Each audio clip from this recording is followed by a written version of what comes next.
Waalaikumsalam. Alhamdulillahirrahmanirrahim. Wassalatu wassalamu ala asyrofil anbiya sayyidina Muhammad wa alihi sadri wa yassir li amri wa hlul 'uqdatam min lisani yafqahu qawli rabbi zidni ilma warhamni amin. Yang dimuliakan Allah, semua jamaah pengajian tafsir Jalalain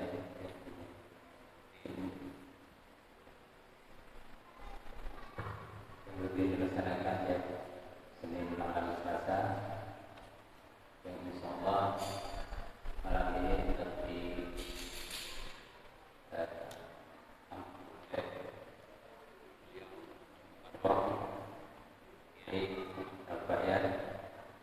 dari Universitas Teknologi. Mudah-mudahan apa yang disampaikan beliau banyak bermanfaat besar bagi kita semua, khususnya bagi saya sendiri. Amin ya rabbal alamin. Selanjutnya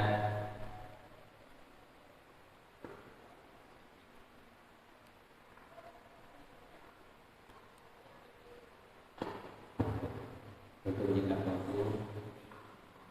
waktu saya serahkan punya pada orang Kiai Muhammad Hidayat agar dia berbicara.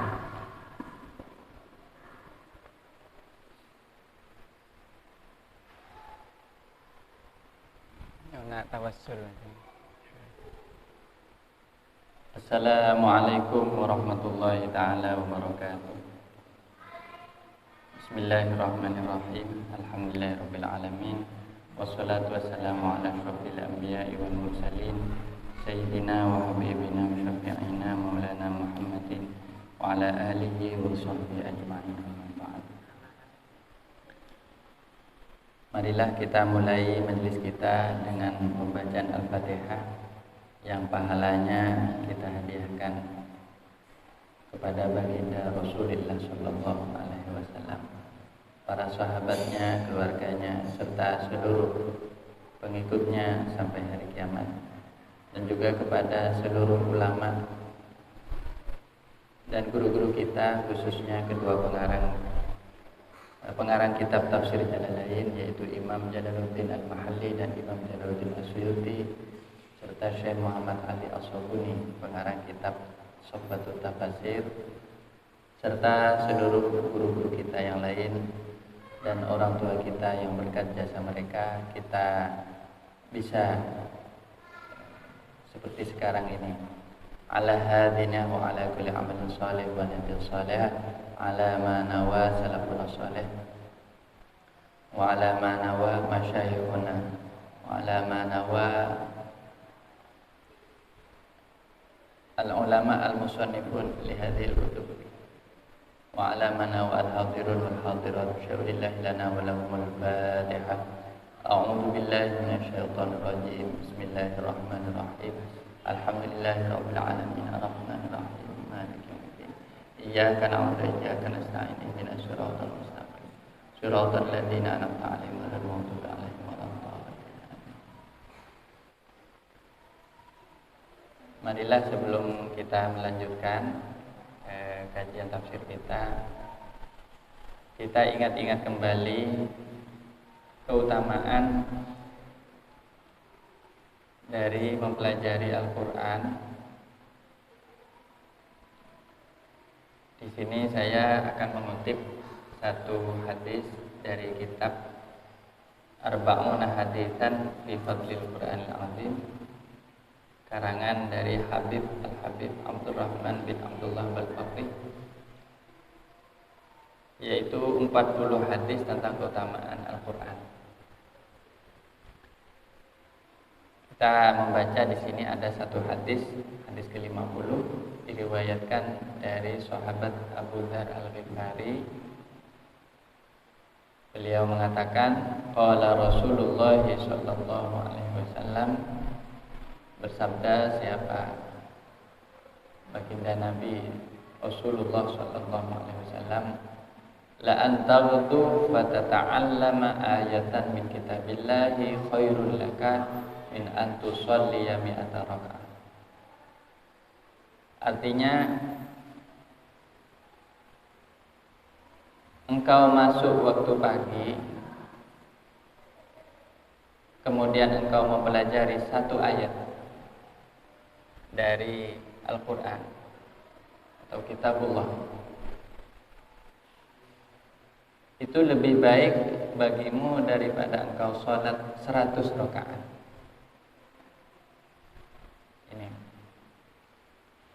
Ini perhitungan atau perbandingannya pahala mempelajari satu ayat dari Al-Quran. Salah satu fadilahnya adalah diriwayatkan dalam hadis Sunan Ibnu Majah ini lebih baik daripada 100 rakaat. Kalau ba'da maghrib bagaimana? Kalau ba'da maghrib seperti sekarang ada sholat sunnah namanya sholat sunnah awabin. Sholat sunnah awabin antara 2 sampai 6 rakaat. Itu juga sholat sunnah yang sangat utama.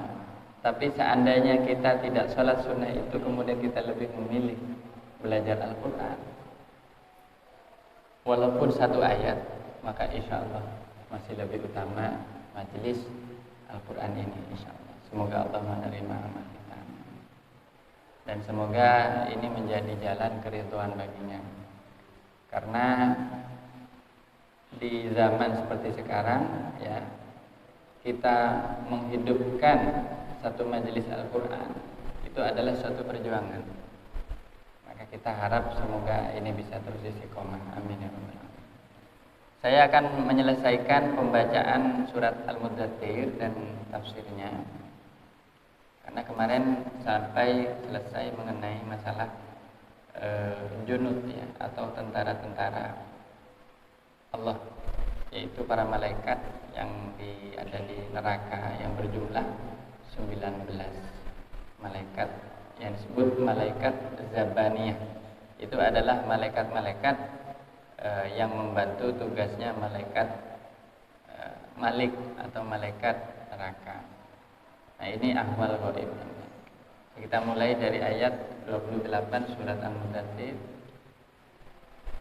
Ya, amal yang soleh, maka kita akan mendapatkan balasan yang berlipat-lipat, tebusan itu yang nantinya akan menggembirakan kita.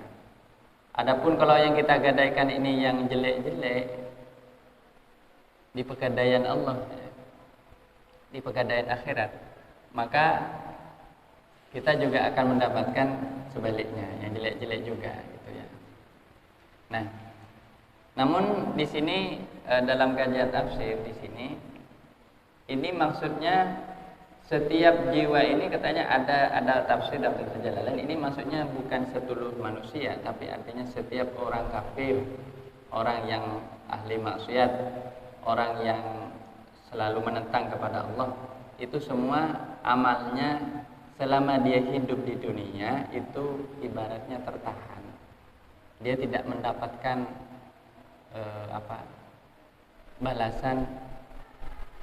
Jadi istilahnya amal baiknya itu sia-sia. Lebih-lebih amal jahatnya, ya.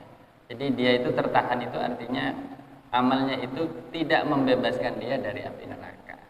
Ini dalam satu tafsir Jalalain, ya. Kalau kemarin kita ini mendapatkan ada perbedaan di tafsir As-Subuni, ini diumumkan kepada seluruh manusia. Kalau dalam tafsir Jalalain, kullu nafsin di sini khusus bagi orang-orang kafir. Jadi ini. Kenapa? Karena di dalam ayat ini ada lanjutannya, illa ashabal yamin, kecuali golongan kanan. Kalau golongan kanan, siapa mereka itu? Orang-orang mukmin yang mendapatkan nanti derajat sebagai golongan kanan, itu mereka yang akan masuk ke surga itu dari jalur kanan. Jadi di dalam Al-Quran itu ada dua istilah, ashabul yamin, ashabul shimal. Ashabul yamin itu artinya golongan kanan. Disebutkan nanti ketika manusia itu dibariskan di padang mahsyar, sesuai dengan pertama dia mengikuti nabi siapa, pemimpin nabi siapa, umatnya Nabi Ibrahim, ya umatnya nabi-nabi sebelum Nabi Muhammad SAW itu akan digolongkan sesuai dengan nabi-nabinya. Namun semua nanti umat ini akan meminta syafaat kepada Nabi Muhammad SAW. Nah, nanti ketika dibariskan ini, prosesi selanjutnya itu adalah setelah menerima catatan amal, baik ada yang menerima dari depan, dari belakang, dan yang terburuk adalah kalau menerima dari belakang, dari kanan atau dari kiri, maka mereka akan dipersilahkan untuk masuk ke dalam dua golongan besar. Jadi dipisah lagi menjadi dua golongan besar, yaitu golongan kanan dan golongan kiri. Tapi ini kanan kiri ini dalam pengertian nanti di akhirat ya. Yaitu yang kanan ashabul yamin itu arahnya ke arah surga, yang golongan kiri itu arahnya ke arah neraka. Nah, ini suatu saat di akhirat. Di padang mahsyar. Nah, ini khusus untuk ashabil yamin, yaitu golongan yang disebutkan di dalam As-Sabuni, tafsir As-Sabuni, fariqus su'ada'il mu'minin, yaitu golongan orang-orang yang berbahagia. Mereka itu dikecualikan, tidak tertahan amalnya. Kenapa? Fa innahum fakku riqabahum wa khallasuha minas sijni wal 'adzab bil iman wa ta'atir rahman. Karena mereka itu telah menebus leher-leher mereka, artinya menebus jiwa mereka itu, dan mereka membebaskannya dari penjara dan azab, ya, artinya dari siksaan neraka, ya, dengan iman dan ketaatan kepada Allah. Artinya apa? Mereka telah mendapatkan jaminan husnul khotimah. Orang ini kan tidak pernah tahu ya akhir hayatnya akan seperti apa, dan ini yang paling dikhawatirkan.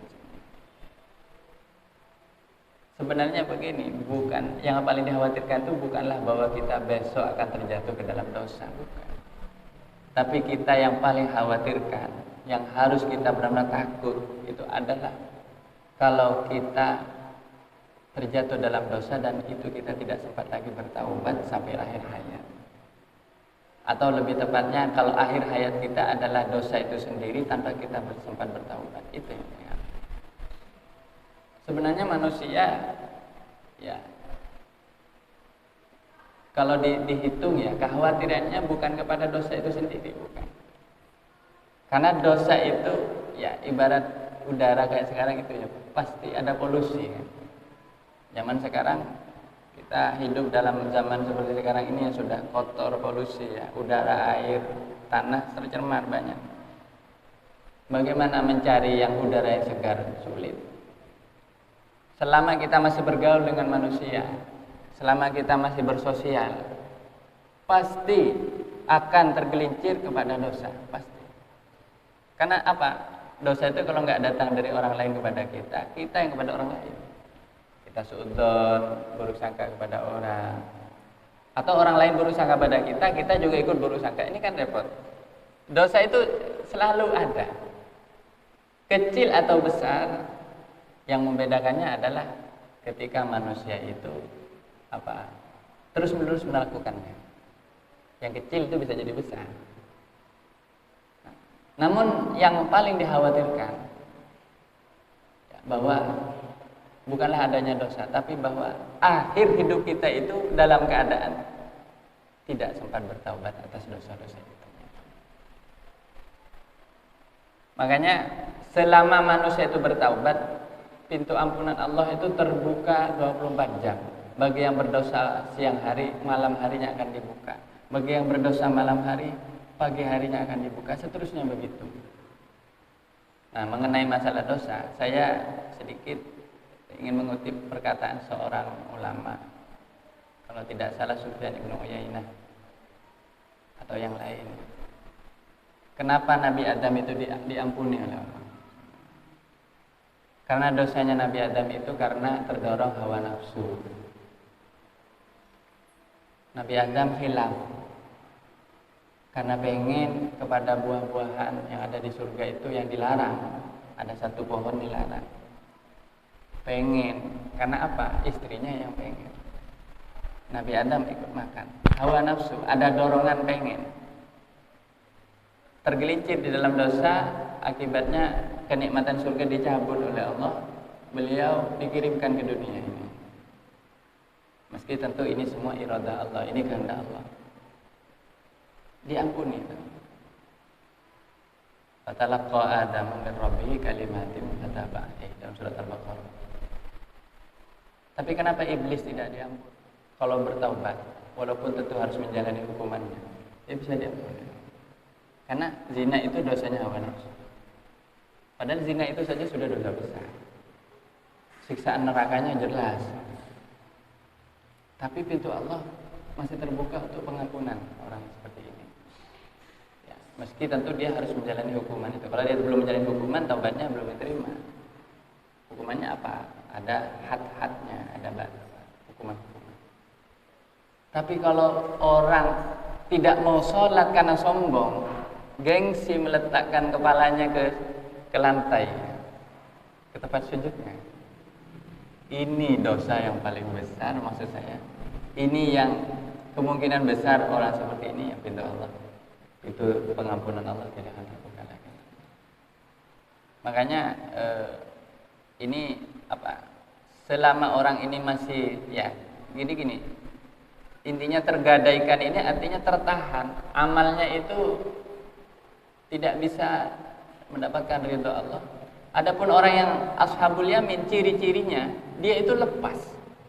Dan ini hanya bisa disaksikan, atau itu bukan hanya, tapi bisa kita lihat itu di dunia, yaitu ketika orang itu sudah mau menghadapi sakratul maut. Karena saat-saat itu adalah saat di mana orang itu akan mendapatkan jaminan janji Allah itu. Kalau dia itu termasuk orang yang diterima amalnya, ya ayyatuhan nafsul mutmainnah irji'i ila rabbiki radiyatan mardiyah. Dalam keadaan ridho kepada Allah dan dalam keadaan diridhoi oleh Allah. Maka orang itu orang yang paling beruntung di dunia. Kenapa? Walaupun dia ahli maksiat selama hidupnya, tapi beberapa detik, beberapa jam sebelum dia meninggal, dia itu dalam keadaan taubat, Allah terima amalnya. Dia itu sudah menebus, amalnya itu sudah ibaratnya los, sudah tembus kepada hadirat Allah Subhanahu wa taala. Ini mungkin saya yang pahami kenapa kok di sini ada pengecualian illa ashabul yamin. Karena orang-orang ashabul yamin ini sudah membebaskan leher mereka dari api neraka. Kita memang tidak melihat ya belenggu neraka itu di leher kita sekarang. Tapi orang yang melakukan dosa, lebih-lebih dosa besar, itu sebenarnya sudah ada belenggunya di sini. Seandainya secara zahir oleh Allah ditampakkan, aduh, ini insya Allah masjid ini penuh jadi tempat orang-orang yang bertaubat gitu. Kenapa? Soalnya orang yang melakukan maksiat sudah jelas ada tandanya, ada belenggunya di sini. Makanya ada doa ya, Allahumma a'tiq riqabana minan nar. Ya Allah, bebaskanlah, lepaskanlah belenggu-belenggu leher kami ini dari neraka, dari api neraka. Karena memang bahasa belenggu itu selalu identik dengan leher ya. Dan leher ini adalah tembusan kita kepada Allah. Kalau leher kita masih ada belenggu api neraka, berarti kita tidak termasuk dalam orang-orang ashabul yamin. Katanya kalau orang ingin bebas di belenggunya dari neraka, dan ini jaminan mati dalam keadaan tauhid, baca Fatihah la ilaha illallah 70.000 kali kan gitu. Itu di dalam satu amalan. Ada ulama-ulama seperti Syekh Abdul Qadir Al-Jalani memberikan amalan kepada para muridnya. Kalau orang ingin menembus lehernya dari api neraka, maka bacalah dalam waktu sekali duduk 70.000 kali. Ada yang menafsirkan tidak harus sekali duduk, tapi boleh dicicil. Tapi la ilaha illallah 70.000 kali. Maka itu ada jaminan, yaitu min ahli jannah. Karena memang sampai sekarang tidak ada, kita kan belum dapat jaminan itu. Kecuali nanti menjelang wafat, kita barulah akan bisa melihat apa akhir dari kita. Dan disitulah kita itu akan terbebas ya dari ketakutan akan adanya ancaman api neraka. Nah, adapun orang yang sejak awal sudah istiqomah, ya insya Allah semoga akhir hayatnya juga diharapkan bisa membawa dalam keimanan. Jadi ini yang paling dikhawatirkan. Jadi sekali lagi jangan salah paham, yang dikhawatirkan itu bukanlah dosa itu sendiri. Karena dosa itu memang ibarat seperti sesuatu yang pasti akan dilakukan oleh manusia, suka atau tidak suka. Wala tuzakku anfusakum. Janganlah kalian merasa suci. Siapa sih yang merasa bisa suci? Setelah Rasulullah SAW, siapa yang tidak melakukan dosa? Hanya Rasulullah yang disucikan oleh Allah dari dosa. Kenapa? Karena kalau Rasulullah selalu dijaga oleh Allah. Tapi setelah Kanjeng Nabi siapa? Tidak ada orang suci itu. Yang ada adalah orang yang disucikan. Wallahu yuzakki may yasha. Allah yang menyucikan siapa yang dikehendaki. Tugas kita itu memang bukan hanyalah terus-menerus menghindari dosa. Adapun kemudian suatu saat sudah dihindari tapi kok jatuh juga. Ingat, pintu Allah untuk pengampunan terbuka. Nah ini. Nah, tapi yang paling harus ditakutkan adalah kita terjatuh dalam dosa itu lalu kita tidak sempat bertobat dan kita menganggap enteng. Ada seorang ulama sebelum wafat menjelang sakratul mautnya menangis keras. Ditanya oleh muridnya, saya dapat cerita di WA itu. Syekh, guru, kenapa engkau menangis? Padahal engkau sudah banyak beramal. Aku khawatir, nak, bukannya apa-apa. Aku khawatir aku pernah melakukan dosa, tapi dosa itu aku anggap kecil, padahal itu menurut Allah besar.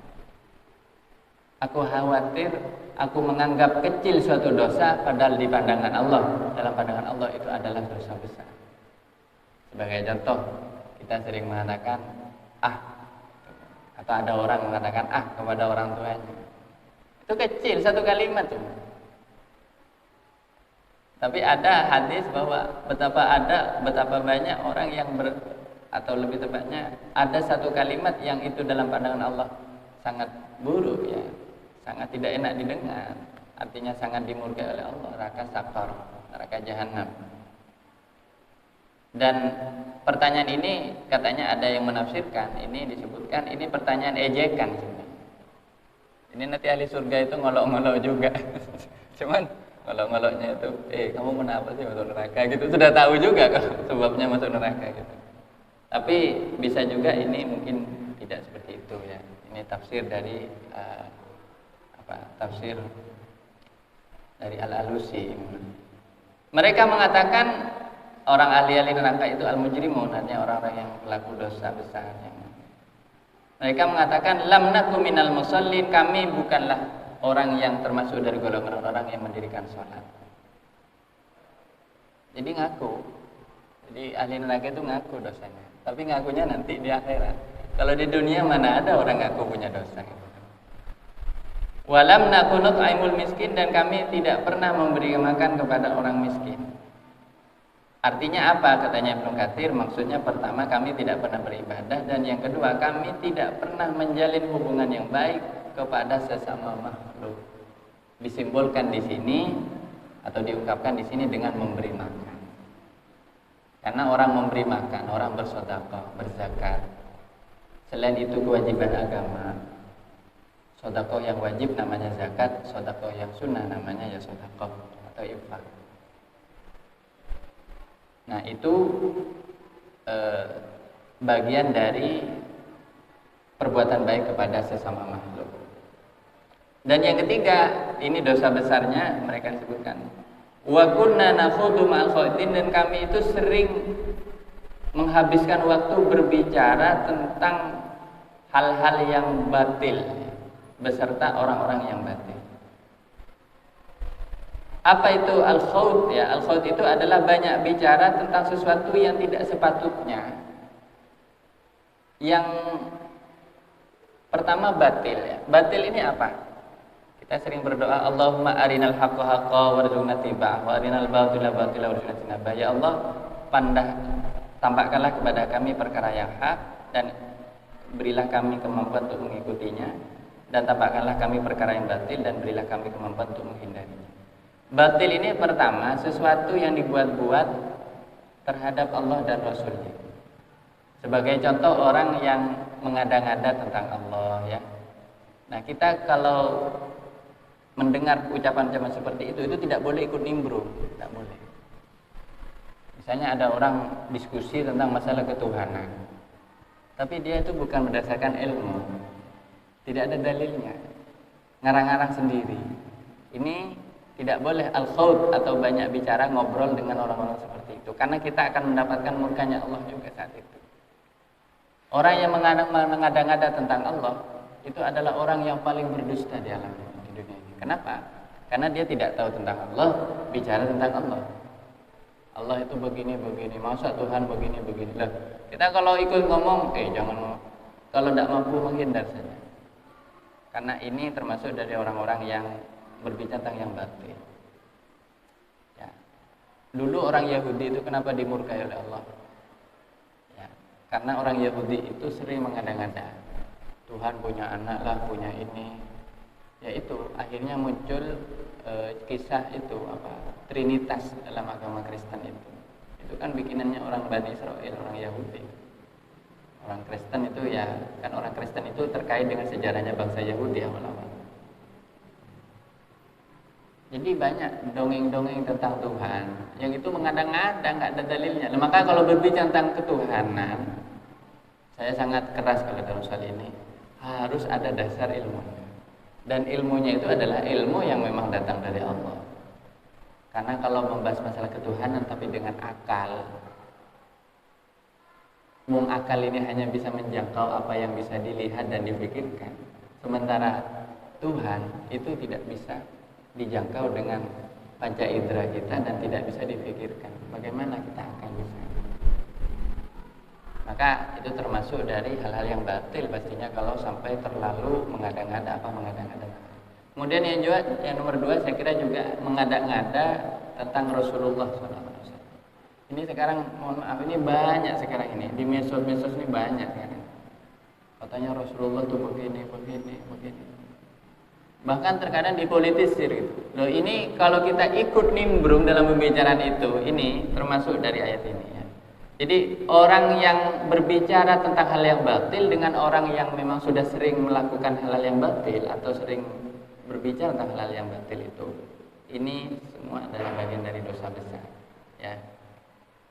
Akhlaknya orang muslim kalau mendengar pembicaraan seperti itu menegur. Kalau misalnya orang yang ditegur malah nanti marah dan ikut membentak kita atau membenci kita itu mengabaikan, anggaplah mereka orang bodoh gitu. Jadi tidak boleh. Jadi kalau mau diskusi masalah seperti itu harus berdasarkan ilmu ya, yang benar. Nah, kalau sifatnya itu belajar mutolaah bukan yang batil, karena kita ini ada sandarannya. Ya, seperti kita ada ilmu tafsir. Ilmu tafsir ini bukan perkara batil. Kenapa? Karena ilmu tafsir ini meskipun disusun oleh ulama, artinya bisa juga ada salahnya kan. Tapi ini sudah berabad-abad oleh umat Islam diuji gitu. Apakah pemahamannya seperti itu? Sehingga tidak ada kemungkinan untuk menyeleweng. Nah, tapi kalau ada tafsir yang dikembangkan oleh kelompok-kelompok yang partisan atau kelompok-kelompok yang fanatik, seperti tafsirnya orang Syiah dalam hal tertentu, ada tafsirnya kelompok ini, itu terkadang agak ngawur. Kenapa? Karena menafsirkan sesuai dengan sekari PTW gitu.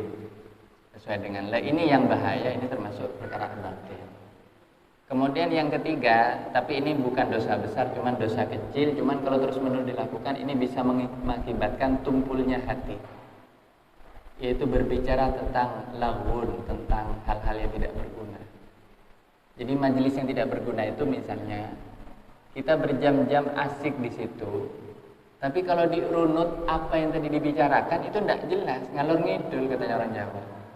Keberek kalau Asik memang. Karena apa? Ditemani setan.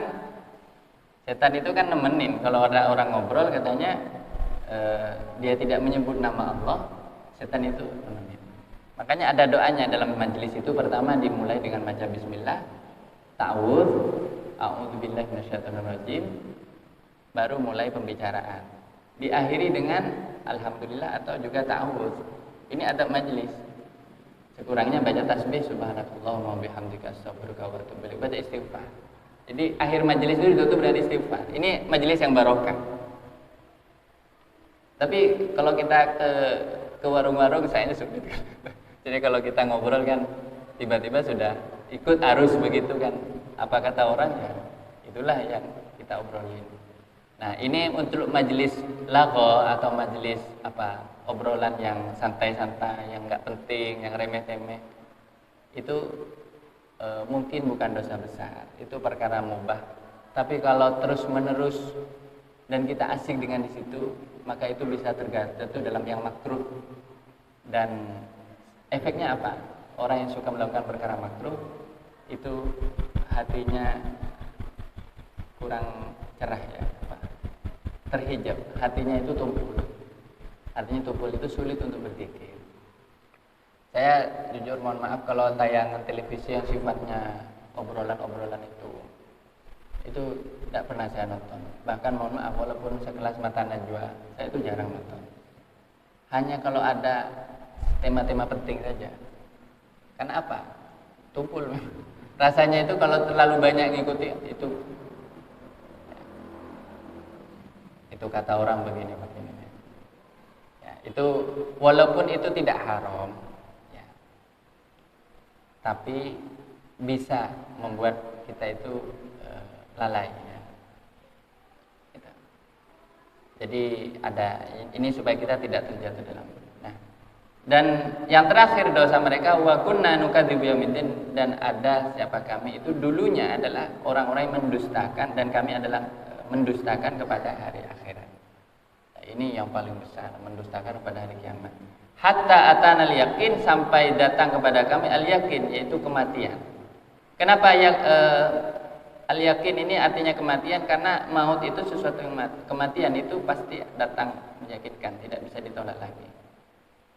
Di dalam ayat yang lain ya, tafsir yang lain, fa'bud rabbaka hatta ya'tiyakal yaqin, ya maka sembahlah Tuhanmu sampai datang kepadamu kematian. Jadi al-yaqin itu kalau dalam Al-Qur'an bukan berarti al-yaqin, berarti keyakinan saja artinya, tapi juga kematian. Nah, ini dalam kajian ilmu tafsir. Jadi tidak bisa ditolak lagi. Fama tanfa'uhum syafa'atus syafi'in, maka tidaklah berguna bagi mereka syafa'atus syafi'in, syafaat ya, pertolongannya orang-orang yang memberi syafaat. Kenapa? Karena mereka tidak lagi mungkin menerima syafaat. Jadi kita kalau masih ingin mendapatkan syafaatnya Nabi, pertama tentu kita ini harus beriman kepada hari akhir, dan kita harus beriman kepada adanya syafaat itu sendiri. Tapi kalau sudah dosa yang terakhir ini yang dilakukan, mendustakan hari akhir atau mendustakan hari kiamat, maka tidak ada lagi syafaat, dan ini sudah masuk dalam golongan orang-orang kafir. Jadi syafaat itu apa? Syafaat itu adalah keringanan atas dosa, atas siksa. Jadi pertolongan Allah melalui para nabi, dan yang paling besar nanti syafaatnya adalah Nabi Muhammad SAW. Dan juga pertolongan Allah yang diberikan kepada hamba-hamba Allah yang soleh, termasuk orang tua kita itu punya syafaat bagi kita. Guru kita punya syafaat bagi kita. Insya Allah panjenengan sebagai sesama orang yang menyaksikan majelis ini, nanti juga saya akan minta syafaatnya di hari kiamat nanti. Saya akan minta persaksian sampean. Kalau saya suatu saat punya kesusahan di hari kiamat, oh saya dulu punya teman di majelis An-Nur, di Masjid An-Nur, belum minta syafaat Gus. Iya, syafaat itu juga dari sesama orang Islam. Sebagai contoh, nanti ada orang Islam masih berkata, ya Allah, orang ini pernah meminjamkan uang kepada saya dan dia membantu saya. Berilah dia keringanan atas, diringankan lagi, diringankan terus begitu. Semakin banyak amal solehnya, maka syafaatnya juga semakin besar.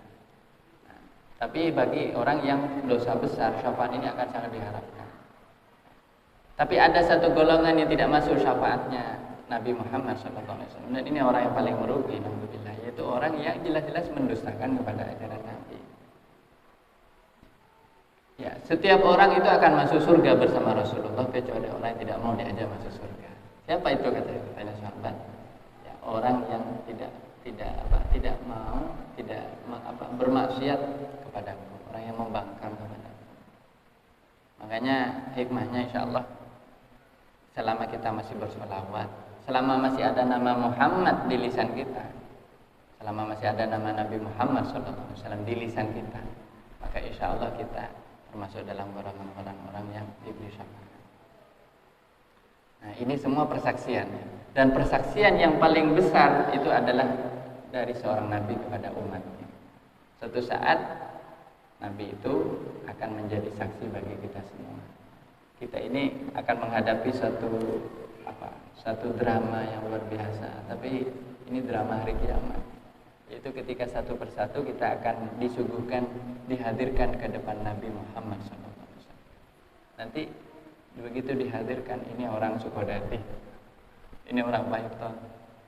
Coba bayangkan betapa mengharukannya momen ini. Nanti Rasulullah akan bersaksi. Ditanyakan oleh malaikat, bagaimana pandanganmu Rasulullah tentang orang seperti ini, tentang orang-orang ini. Rasulullah akan bersabda, mereka bagian umatku, mereka sering bersalawat kepadaku. Lolos.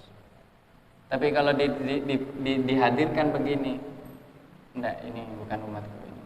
Ini orang ini sering mau menyakiti aku, sering menyakiti umatku. Langsung.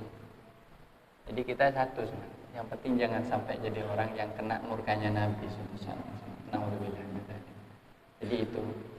Jadi syafaat ini sangat penting ya. Dan di sini ada kata syafaatus syafi'in. Artinya asy-syafi'in ini orang-orang yang beri syafaat ini banyak. Berarti syafaat ini banyak. Ya. Artinya ada syafaatnya para nabi, ada syafaatnya orang soleh, ada syafaatnya sesama orang Islam, ada syafaatnya keluarga, suami kepada istri, bapak kepada anak, ibu kepada anak. Nah, ini. Jadi ada banyak yang memberikan syafaat. Ya. Dalam satu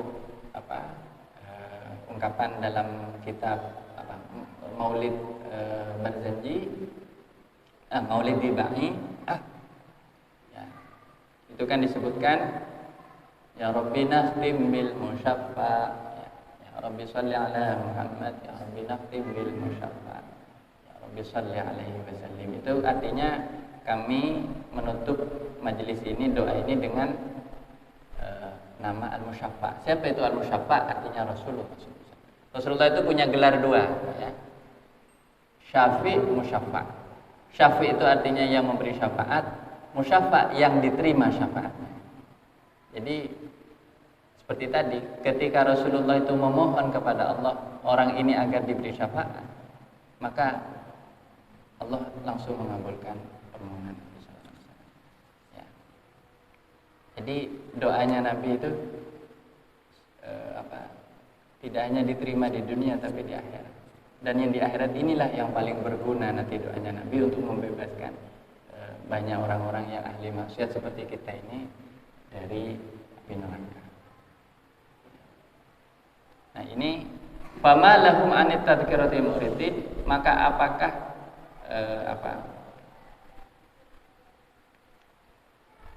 yang menguntungkan bagi mereka itu, membuat mereka itu orang-orang musyrik itu berpaling dari Al-Quran, berpaling dari peringatan. Anit tadhkirah, tadhkirah ini artinya Al-Quran. Apakah keuntungan yang mereka peroleh dengan berpaling dari Al-Quran? Wallahu a'lam. Ka'annahum khamur mustamfir, seakan-akan mereka itu himar, keledai-keledai yang liar, ya. Farrat min qaswarah, yang lari dari singa.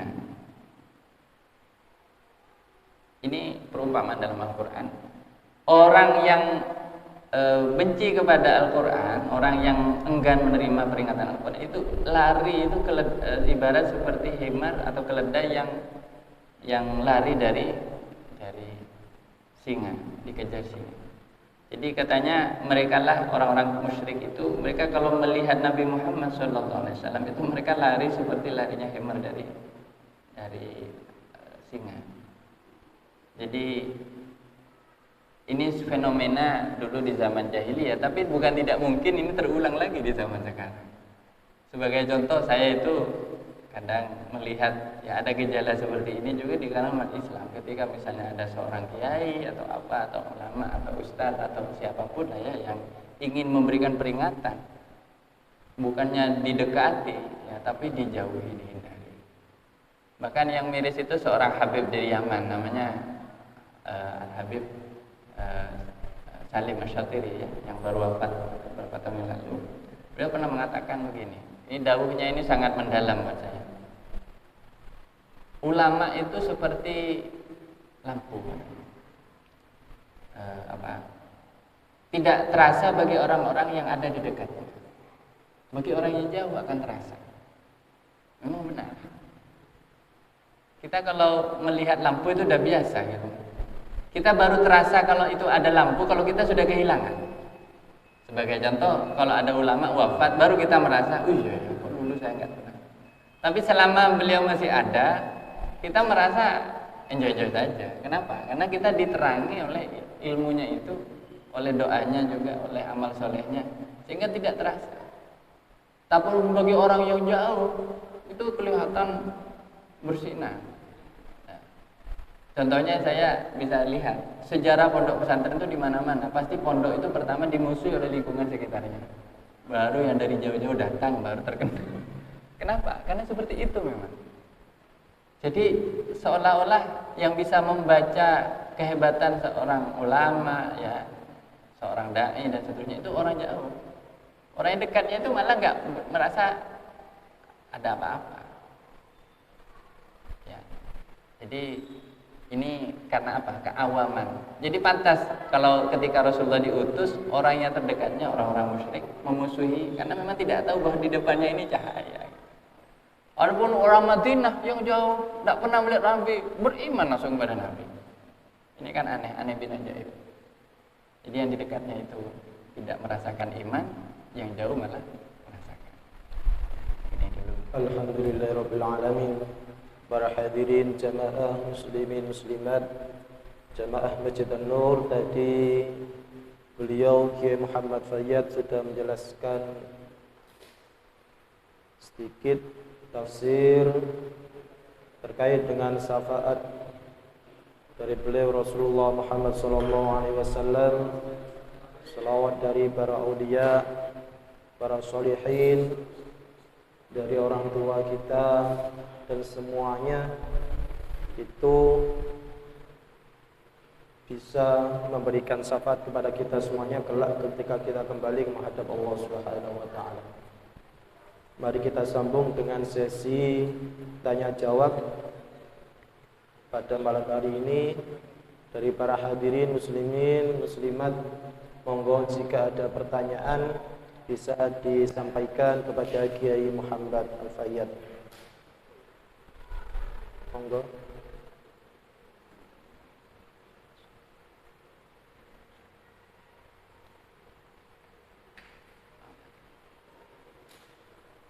Dari ibu-ibu.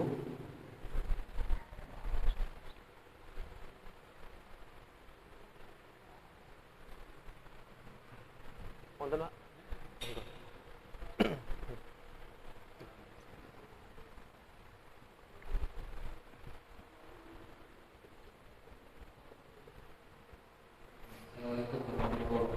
Waalaikumsalam.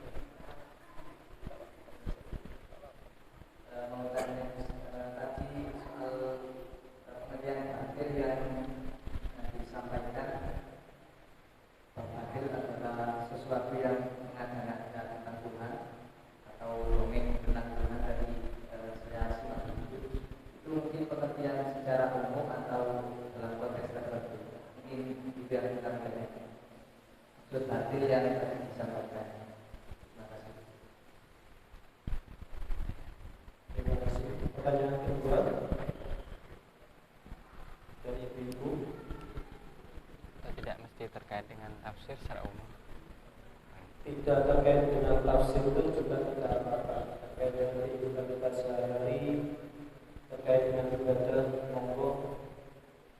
Hukum memperingati akhir tahun ini. Nah, ini juga ini sebentar lagi kita juga mau memperingati habisnya tahun 2021 ini.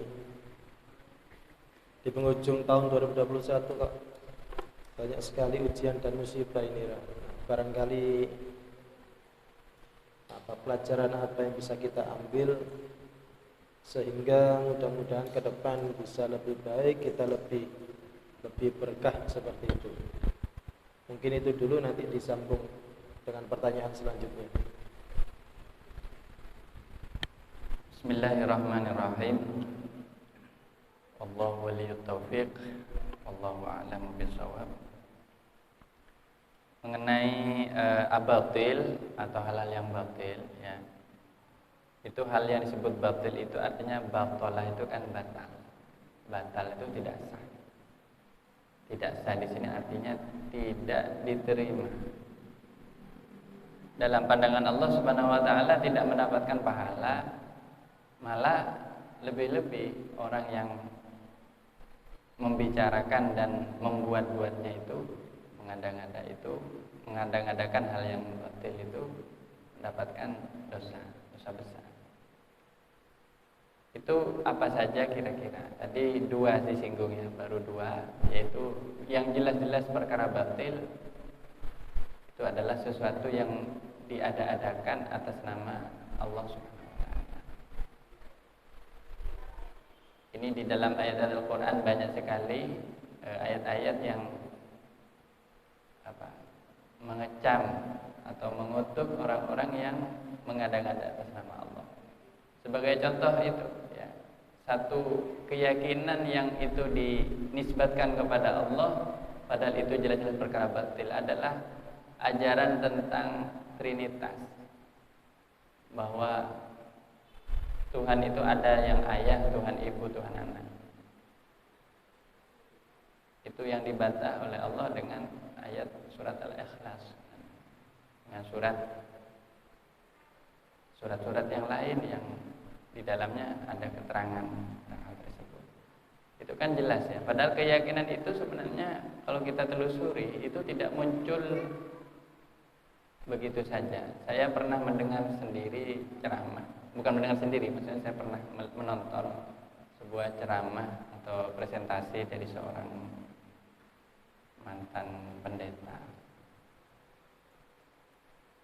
dalam bahasa Inggris, ya. Itu sebuah siaran di televisi Amerika yang menceritakan kronologi munculnya sejarah munculnya Trinitas, bahwa itu terjadi setelah diangkatnya Yesus alias Yusa, alias Nabi Isa alaihissalam,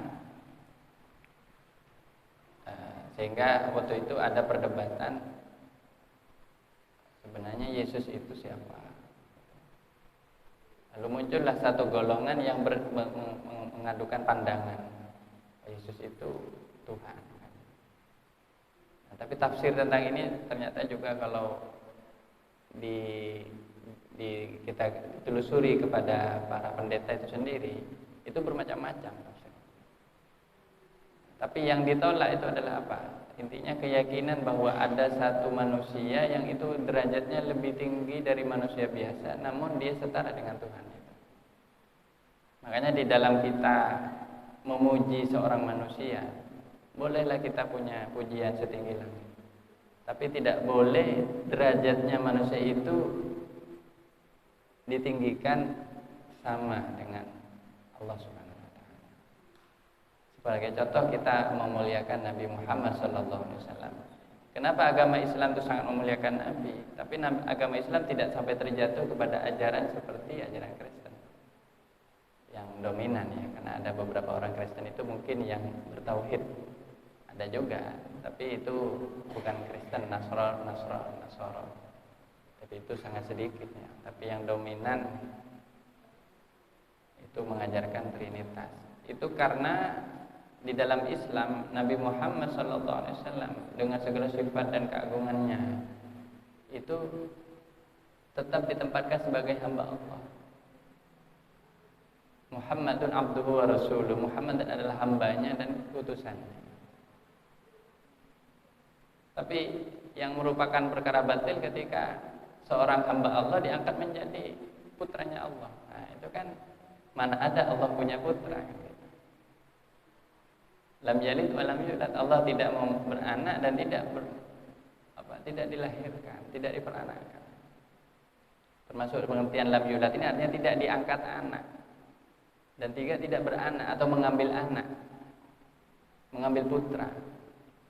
Kalau muncullah tafsir macam-macam. Katanya putra itu bukan arti yang sebenarnya, itu adalah kiasan saja dari orang yang diistimewakan dan seterusnya. Ini kalau kita belajar, saya dulu berapa semester ngambil kuliah perbandingan agama. Karena saya itu dulu Fakultas Usuluddin, saya itu hafal betul kalau soal seperti ini sudah cukup lama sebenarnya dalam arti kajian-kajian antar agama, perbandingan seperti ini. Tapi intinya kita harus berkata ini yang salah, ini yang benar, itu harus jelas. Dalam perkara ini Islam tidak ada toleransi. Saya kalau soal hukum masuk gereja itu persoalan ikhtilaf. Ada ulama yang membolehkan, ada yang nggak boleh. Kalau yang nggak membolehkan karena alasan, kenapa? Takut imannya goncang, berubah.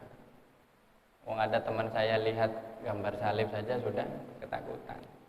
Kalau saya lihat gambar salib saya biasa-biasa saja, nggak ada.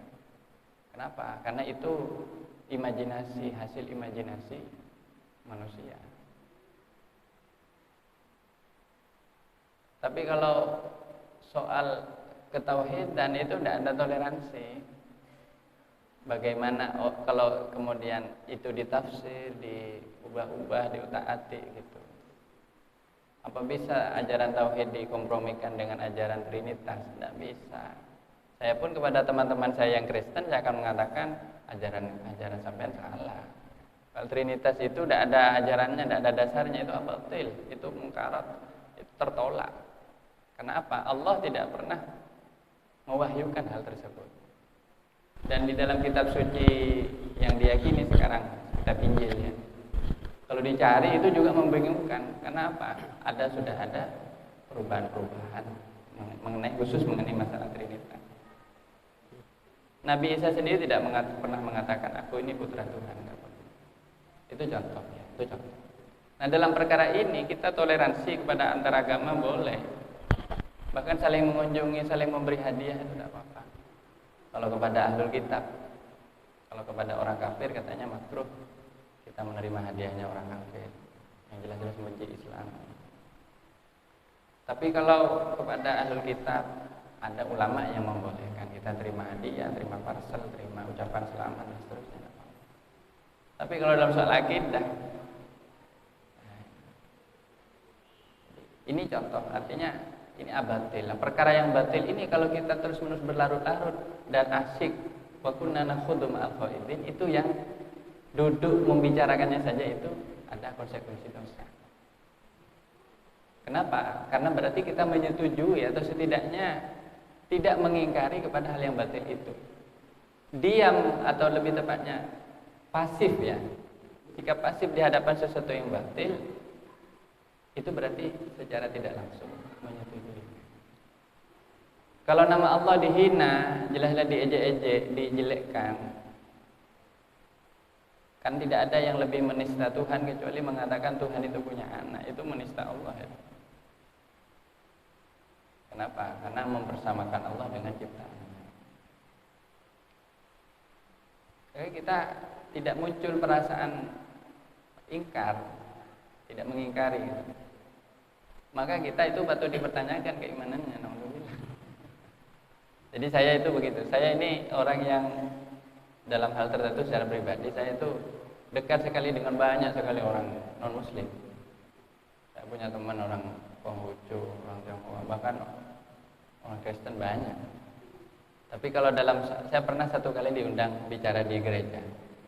Tapi bukan di acara gereja, tapi bicara di presentasi ilmiah di salah satu gedung bagian gereja itu di depan mahasiswa Katolik di Jogja. Saya diminta mempresentasikan pandangan Islam tentang Yesus. Nah, ini kan menjelang Natal kan. Ini saya sampaikan dan saya makan bersama mereka biasa. Jadi saya makan yang halal kan gitu kan.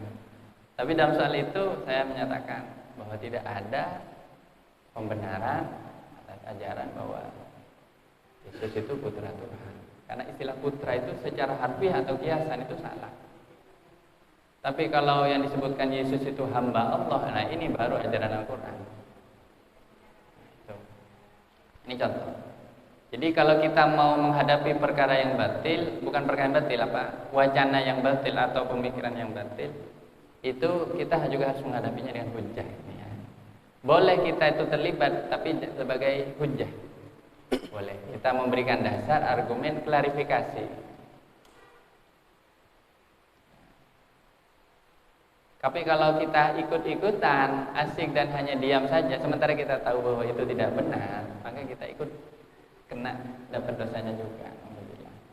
Kemudian yang kedua, perkara yang batil dengan tingkatan yang lebih rendah, walaupun tetap perkara batil, yaitu adalah mengada-ngada atas Rasulullah SAW. Karena harga dirinya Rasulullah, martabatnya Rasulullah SAW itu disebut bersama nama Allah. Jadi kalau adzan disebutkan la ilaha illallah Muhammadur Rasulullah. Maka dua ini, kalau nama Allah dan nama Rasulullah ini dibawa-bawa, kemudian kita mendengar ada ucapan-ucapan tidak senonoh, tidak layak, tidak pantas, maka kewajiban kita adalah menangkalnya, menangkisnya atau. Nah, ulama dalam soal ini keras ya. Sebagai contoh bagaimana hukum terhadap orang pencaci Nabi. Kalau kita sebagai umat Islam di Indonesia ini sudah terlalu toleran. Kemarin waktu terjadi kartun yang Nabi itu digambar seperti kartun katanya, saya berseberangan dengan pemerintah yang dulu pernah menyekolahkan saya ke Perancis. Saya kan dulu dapat beasiswa ke negeri Perancis, saya belajar berapa tahun di sana. Tapi saya terang-terangan saya mau mengatakan itu adalah salah. Itu saya sampai diundang. Silakan nanti cari di YouTube, itu banyak ada diskusi saya dengan Kiai Azaim Ibrahimi, pengasuh Sukorejo, mengenai kasus itu. Dan saya menerangkan bahwa orang Perancis sudah memprotes. Tidak benar, itu penghinaan terhadap sosok Nabi Muhammad SAW. Ya, kita pun sebagai umat Muslim layak memprotes, tapi bukan dengan mengebom atau apa, bukan. Kita menyampaikan bahwa kita itu tidak suka bahwa Nabi kita itu. Dan kalau kemudian kita diam, malah kita ikut asik-asikan, nah, ada masalah, itu kan seni, gitu kan ya, seni. Nah, itulah abatil. Nah, mungkin ini bisa masuk ke dalam konteks tadi itu waguna. Nah, di zaman sekarang cara orang memancing emosi umat Islam itu gampang. Hinalah atau nistalah hal-hal yang bisa memancing emosi umat. Kalau itu berkaitan dengan nama Allah dan Rasulullah, ini kan pasti akan memancing emosi. Makanya kita sebagai umat Islam ini juga harus pandai. Jangan sampai kita terpancing. Ya, caranya bagaimana? Kita harus menghadapinya juga dengan elegan. Jangan hanya karena isu yang kecil merebak api yang besar. Malah nanti terbakar satu gudang kan gitu. Jadi kita sebagai umat Islam harus. Nah, kemudian yang ketiga, saya kira hal-hal yang masuk batil itu adalah juga hal-hal yang dibuat-buat terkait dengan hal-hal yang sudah disepakati oleh para ulama, seperti kewajiban sholat, kewajiban zakat. Maka kalau ada orang memperdebatkan masa sholat itu wajib 5 waktu saja, itu abatil. Kita kalau berduduk di sampingnya kemudian ikut asik juga ngobrolin, khawatirnya nanti kita kemudian ikut mengingkari atau hal-hal. Adapun yang lain-lain itu yang tadi saya sebutkan, hal-hal yang bersifat hiburan atau bersifat itu lagho namanya, lawun. Jadi itu ucapan kosong saja. Nah, kalau lawun itu lebih baiknya memang di dalam surat Al-Mu'minun dinyatakan ciri dari orang mukmin walladzina hum 'anil lagwi mu'ridun, yaitu orang-orang yang berpaling, tidak suka kepada omongan hal-hal seperti itu. Makanya sekarang sifatnya seperti tontonan dan macam-macam itu kebanyakan lahun. Tapi kalau kita berurusan dengan hal-hal yang bersifat ini, sebaiknya kita harus berhati-hati. Kalau menyangkut nama Allah, menyangkut Rasulullah, menyangkut ajaran-ajaran dasar tentang Islam, ya, tentang. Nah, boleh kita mungkin meladeni pembicaraan itu asalkan kita hadir sebagai hujjah atau dengan hujjah, dengan alasan yang kuat. Nah, kemudian yang kedua, pengertian yang batil ini secara umum adalah sesuatu yang tidak memiliki dasar dan mengikuti dorongan hawa nafsu saja. Jadi karena begini, orang bicara itu kan dua. Dasarnya itu pertama, kalau berdasarkan ilmu berarti ada dalilnya. Dalil itu artinya petunjuk. Petunjuk yang tertulis atau yang pernah dia dengar. Sebagai contoh, katanya ulama siapa, katanya ulama itu bisa jadi dalil. Cuman dalil yang paling kuat adalah dalil yang tertulis, yaitu dalil Al-Quran dan hadis. Kalau itu sudah jelas-jelas, pengertiannya jelas, tidak bisa diperdebatkan misalnya. Tapi kalau itu multitafsir, dalil itu multitafsir, maka kita boleh menganut salah satu pendapat dari ulama yang menafsirkannya. Karena ada di dalam dalil-dalil itu yang multitafsir. Nah, ini dalil. Tapi kalau tidak ada dalil sama sekali, kemudian murni karena pendapat saya, menurut saya begini. Nah, ini kalau menyangkut hal-hal yang sudah ada dalilnya, maka pendapat kita itu langsung kategorinya batil. Meskipun pendapat kita itu, kalau pendapat kita itu bertentangan ya dengan dalil itu. Tapi kalau memperkuat, tidak. Sebagai contoh, sholat itu wajib. Dalilnya jelas, wa aqimus shalah. Nabi sholat juga, ada dalilnya. Dan seterusnya. Kemudian ada orang menafsirkan, kalau menurut saya sholat itu wajib karena, nah itu tidak masalah, karena dia mendukung dalil itu, mendukung apa yang sudah disepakati ulama tentang dalil itu. Tapi kalau dia mengatakan enggak, sholat tidak wajib, pendapat saya begini, lah ini abatil itu ya. Kenapa? Karena dia keluar jalur, keluar arus, keluar dari. Nah, orang seperti ini kalau tidak segera mengoreksi diri, maka dia dikhawatirkan menganut satu pandangan yang salah. Artinya orang itu akhirnya naudzubillah ya, disesatkan oleh Allah dengan pandangannya itu sendiri. Jadi hati-hati, kita punya akal nih, hati-hati. Karena pendapat kita ini terkadang bisa saja disetir oleh hawa nafsu kita hanya karena ingin beda dengan yang lain. Bisa juga disetir oleh petunjuk dari Allah SWT. Nah, yang paling bagus adalah kita ini memahami dalil itu juga dengan akal kita, itu paling bagus. Boleh kita berpikir, boleh kita merenung, asalkan dipandu dengan dalil. Kalau ciri dari orang-orang salafi yang mengaku salafi ya, padahal mereka itu sebenarnya tidak mengikuti metode salaf, itu yang kemudian disebut juga sebagian orang Wahabi dan seterusnya, sebagian yang khususnya yang hulat, yang ekstrim itu kan tidak boleh menafsirkan. Dalil itu harus diterima mentah-mentah. Jadi kalau ditulis misalnya tidak boleh begini-begini, itu harus diikuti. Padahal itu belum tentu juga artinya tidak boleh itu haram. Karena kalau Nabi mengatakan ini dilarang, itu bukan berarti langsung larangan haram, bisa juga larangan makruh. Jadi ini masalah seperti ini harus dengan ilmu. Dan ini coba contoh, saya kemarin alhamdulillah diberi nikmat oleh Allah SWT, tahaddud bin nikmah. Saya itu kemarin ngobrol agak lama dengan Syekh Ammar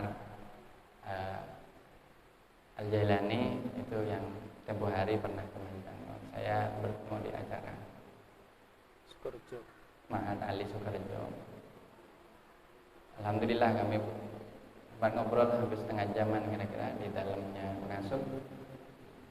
Beliau itu mengulas satu hadis antara lain. Dalam hadis sahih disebutkan, umirtu an uqatilan nas hatta yashhadu annallaha la ilaha illallah. Aku diperintah untuk uqatil, untuk memerangi manusia An-nas ini kalau secara harfiah artinya manusia. Sampai mereka bersyahadat bahwa tidak ada Tuhan kecuali Allah dan bahwa Nabi Muhammad SAW. Ini ayat ini hadis ini sering dijadikan dalih oleh orang-orang teroris. Berarti ini harus diperangi semua. Padahal katanya Syekh Aman, dan ini kalau ditafsirnya dilihat, An-nas itu siapa? Al-musyrikuna bi Makkah. Al-musyrikuna Makkah, musyriku Quraisy. Orang-orang musyriknya orang Quraisy. Nah ini kalau kita tidak tahu bahasa Arab, fatal. Apalagi tahunya cuma dari kamus. Kenapa?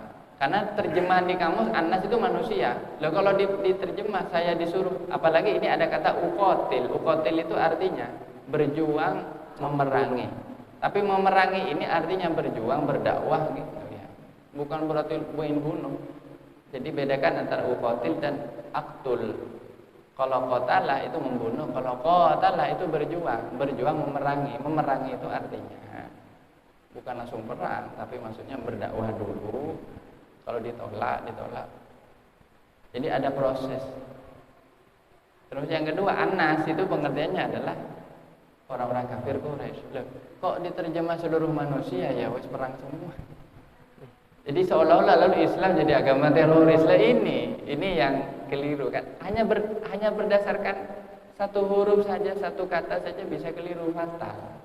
Kenapa? Karena kita tidak punya referensi dalam bahasa Arab.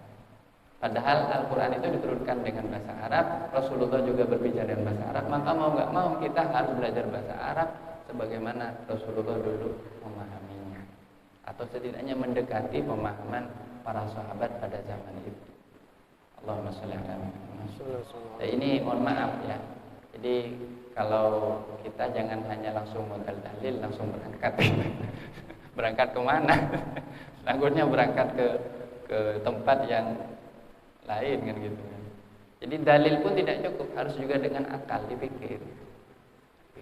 Tapi jangan akal saja, harus sama dalil gitu kan. Lah ini baru beragama yang benar gitu insyaallah. Gitu. Ya. Terus yang kedua tentang sudah tambahan. Sudah ya. Oh ya. Mungkin ada tambahan satu pertanyaan lagi dari Bapak. Alhamdulillah.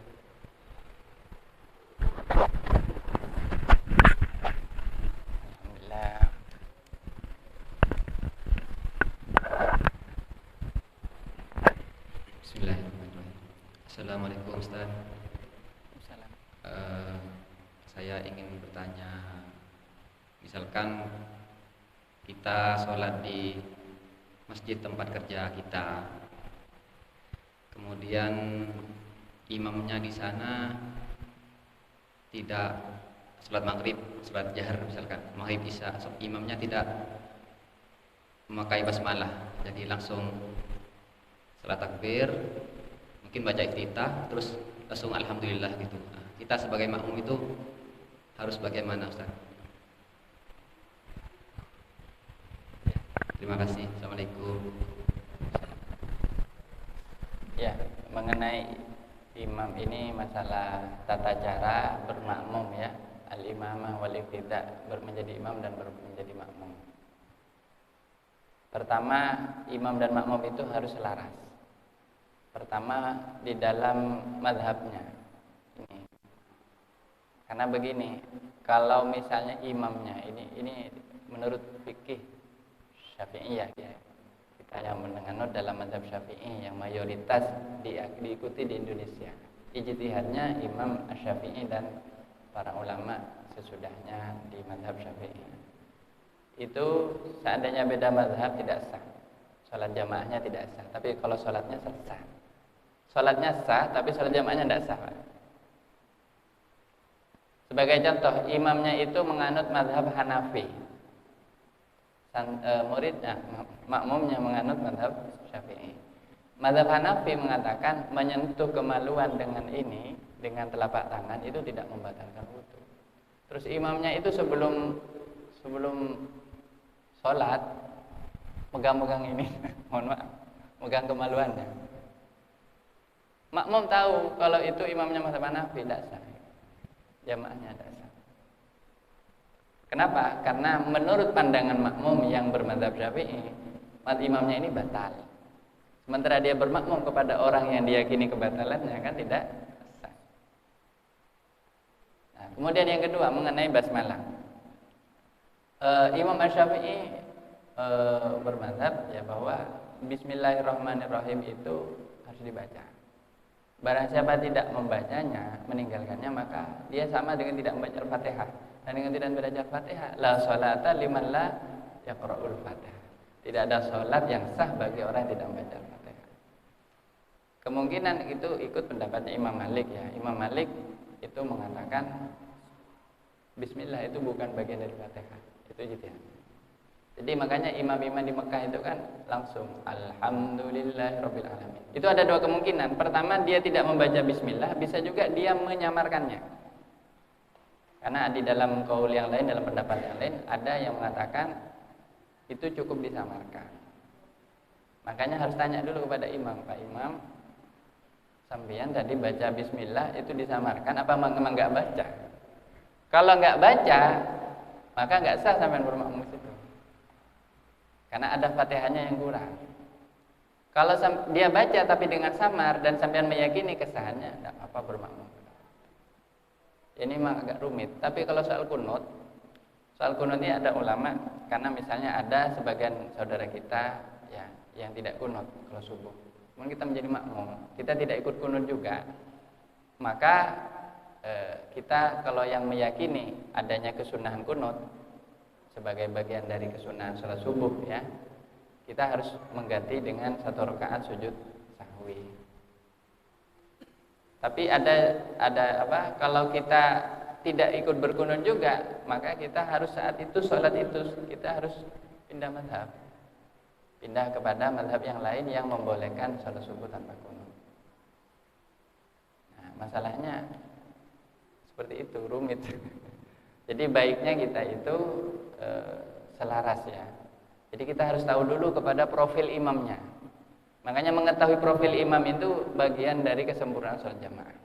Kalau kita tidak yakin imamnya ini layak untuk kita ikuti, sebaiknya Anda tidak berjamaah dengan orang itu. Makruh malah. Misalnya kita tahu bahwa kita ragu apakah imamnya ini bisa baca Fatihah apa enggak sah kita malah. Ketika dia baca, benar enggak bisa baca Fatihah. Ragu, tidak khusyuk, segeralah mufarokoh, tinggalkan jamaah itu, Anda sholat sendiri. Itu saja. Tapi sholat Anda sah sepanjang Anda sampai membaca Al-Fatihah. Dan perlu ditanya juga pada imamnya, tadi baca samar bismillah atau memang enggak baca gitu. Kalau baca samar sah sholatnya, cuman dia berarti menyamarkan kan gitu ya. Nah, persoalan seperti ini persoalan furu ya, bukan persoalan pokok, tapi yang paling penting adalah sholat jamaah, itu yang paling penting. Nah, dan yang kedua kita harus mengenal sosok ini. Kemudian yang kedua ini selaras dalam gerakan dan gerakannya juga ya. Jadi sebagai contoh begini, ini kan mengenai tata cara sholat jamaah. Tidak sah kita berjamaah kita sholat 2 rakaat, imamnya sholat 4 rakaat. Tidak sah jamaahnya, karena tidak sama. Kita sudah salam, imamnya masih terus lanjut, tidak sah. Tapi kita sah sholat 4 rakaat kepada imam yang sholat 2 rakaat, boleh. Boleh juga imamnya sholat sunnah, kita sholat wajib, tidak apa-apa. Karena sepanjang cocok, rakaatnya cocok. Imam sholat ba'diyah, sholat qobliyah misalnya, kita sholat fardu. Di belakangnya 4 rakaat, imamnya sholat 2 rakaat, tidak apa-apa. Tapi kalau imamnya itu misalnya sholatnya Qashar itu kan dalam perjalanan hanya disingkat jadi 2. Dari 4 jadi 2, dikorting 50% salatnya. Kemudian makmumnya itu salat penuh 4 ya. Kebalik. Imamnya itu salat penuh, makmumnya salat qashar. Maka tidak sah. Karena otomatis ketika dia sudah selesai, imamnya belum selesai. Ini kan tidak cocok. Jadi yang boleh itu kalau sebaliknya, kalau imamnya itu 2 rakaat, makmum itu 4 rakaat, nanti dia tinggal nambah. Begitu juga kalau imamnya itu kalau maghrib dengan isya, tapi lain Yang ini sholat hador alias sholat di rumah, sholat tanpa perjalanan, ini sholat perjalanan, itu juga tidak sah. Karena tidak cocok. Misalnya imamnya sholat 3 rakaat, makmum sholat 4 rakaat, juga tidak cocok. Pokoknya kalau 3 harus sama 3. Seterusnya. Nah, ini khusus untuk sholat-sholat yang qashar, hati-hati. Kalau kita sedang perjalanan, jangan gampang makmum kepada orang yang sholatnya itu penuh. Takutnya kita tidak cocok. Ya, takutnya kita sholat 2 rakaat, ternyata imamnya sholat 4 rakaat.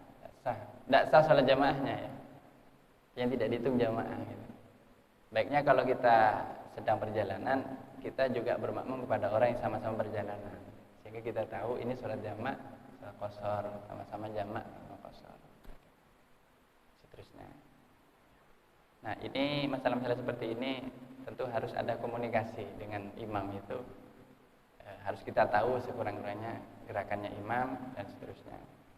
Ya, itu yang antara lainnya. Jadi kalau beda mazhab, ada 2 pilihan, Anda ikut mazhabnya imam. Jadi di saat itu sholat itu berarti berubah mazhab dan harus tahu hukum-hukum menurut mazhab itu. Itu yang berat ya, tidak gampang. Soalnya seperti itu ya. Dalam persoalan ini yang paling kontras itu antara mazhab Hanafi sama Syafi'i yang sering tidak begitu sama. Jadi kalau nanti Anda ke Turki, nah, Turki itu di sana mazhabnya Hanafi. Ya langsung ketika kita tiba di satu negeri yang mazhabnya mayoritas Hanafi, ya kita jadi Hanafi juga. Itu, tidak apa-apa, tidak apa-apa. Gitu. Kalau ke Indonesia mayoritas Syafi'i ya jadi Hanafi. Lebih baik seperti itu. Dan selama yang penting dari 4 mazhab itu kita benar, tidak. Kalau Anda tidak yakin kesahannya harus mufaraqah. Ya, tidak sah. Iya, salatnya ngulang. Dan tidak dapat pahala jamaah intinya. Ya. Bukan sholat jamaahnya yang ngulang maksud saya. Sholat jamaahnya yang ngulang. Tapi kalau karena begini, imamnya itu imam kan menanggung ya. Tapi kalau misalnya dia tidak baca Fatihah, Anda tidak baca juga kan otomatis kan tidak sah sholatnya. Tapi kalau sampean baca full tidak sah. Ya sah, asal baca Fatihah. Kalau nggak baca Fatihah nggak sah gitu. Takutnya pas makmumnya kemudian nggak sempat baca Fatihah kan bisa jadi kadang makmum nggak sempat baca Fatihah, benar kan ya? Maka dia gugur, tidak sah.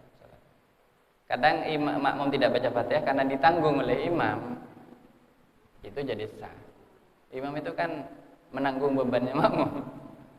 Ada makmum Allahu Akbar langsung ruku, tidak sempat baca Fatihah karena imamnya sudah ruku, itu tidak apa-apa. 1 rakaat dihitung sah. Kenapa? Karena ditanggung oleh imam. Bacaannya sudah ditanggung oleh imam. Terus yang nanggung nggak baca lah, ini kan keliru. Jadi bisa dipahami ya. Selama yang penting imamnya itu full baca Fatihah, enggak. Tapi misalnya imamnya tadi itu tidak membaca, berarti Anda ragu, maka langsung mufaraqah dan otomatis jamaahnya batal. Tidak dapat pahalanya jamaah. Gitu. Mufaraqah itu tidak harus diucapkan saya mufaraqah gitu. Dalam hati saja, saya sudah tidak sama dengan imam ini. Jadi gerakannya sudah beda. Maka itu mufaraqah. Artinya pisah dari jamaah, keluar dari jamaah. Ya, sebagai contoh juga melihat imamnya itu hadas, pokok imamnya mohon maaf kentut, langsung mufaraqah. Jangan masih diikuti lah, kalau diikuti batal juga kita. Karena kita melihat mengikuti sesuatu yang jelas-jelas batal.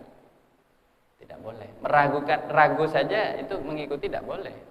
Kita ragu saja, imam kita ini batal apa enggak, ragu. Kita tidak sah sudah jamaahnya. Kecuali kita yakin. Kalau kita yakin, cenderung kepada satu keyakinan. Oh enggak, ini enggak batal. Misalnya imamnya wudhunya belepotan enggak? Wah, kayaknya enggak, wudhunya enggak bener ini. Tidak sah sudah makmum pada orang seperti itu. Ya, Ini berat jadi imam itu. Ya. Itu dulu ya. Kita tutup.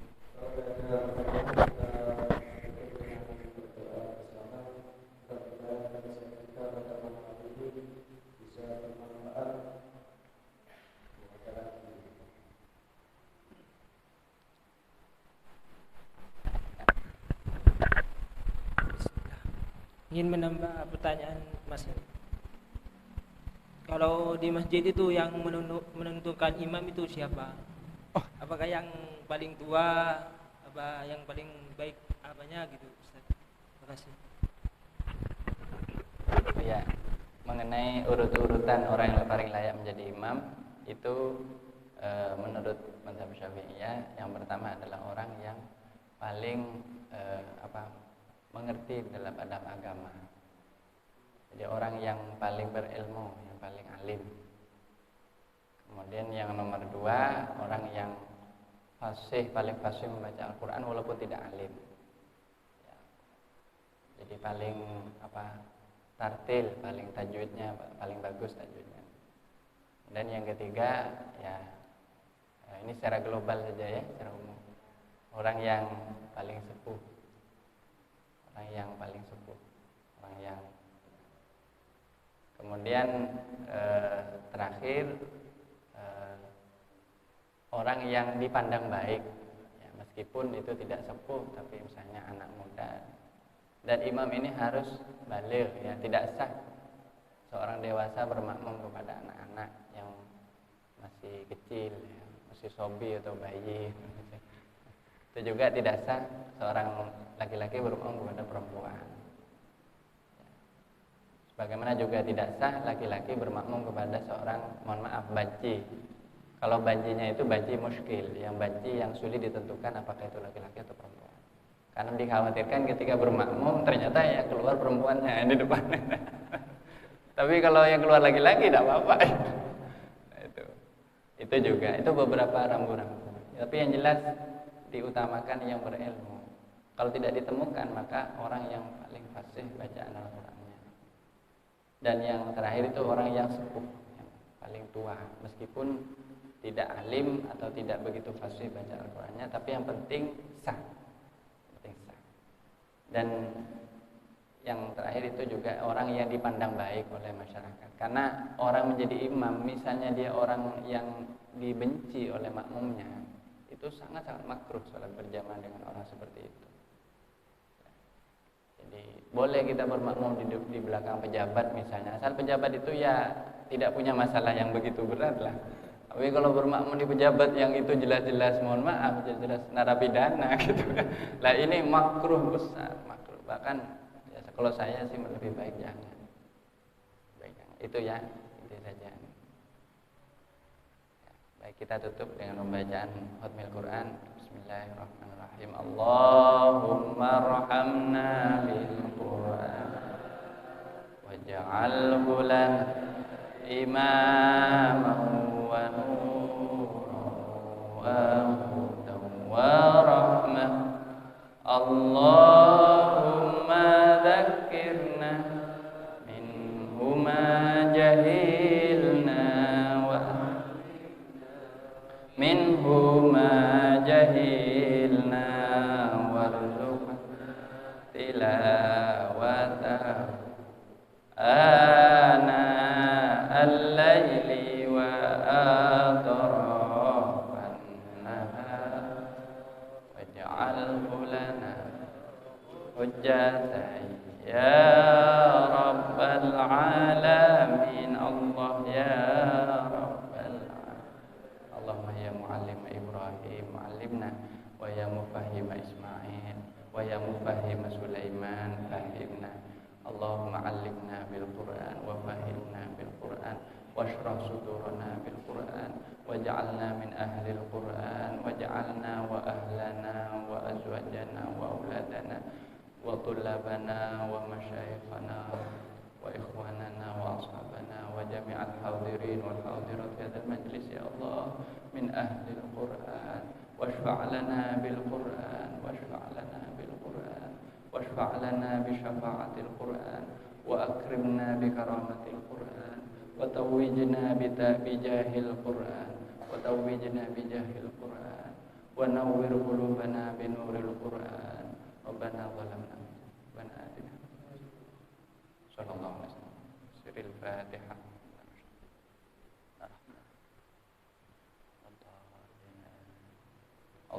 اللهم صل على سيدنا محمد